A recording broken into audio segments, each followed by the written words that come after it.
این شخصیت‌های ساختگی چقدر پول دارن، ارزش دارایی‌شون رو باید حدس بزنیم. بریم خب سنجی خونه داره و همبرگر هم میزنه 250,000 تا، 926,000 تا.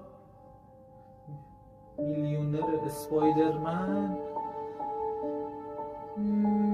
فکر میکنم $100، $7,500.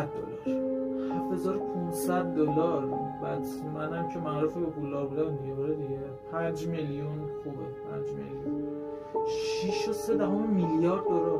پیتر گریفین یه میان سال $250,000 با خونش 190,000 تا خوبه. آقای خرچنگ کسب و کارش خوبه، عاشق پولم هستی، جمع میکنه پولا رو. 3 میلیون دلاری داشته باشه.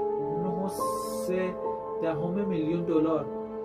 جزمین چقدر داره؟ جزمین سرمایه‌اش نامحدوده، 25 میلیون دلار.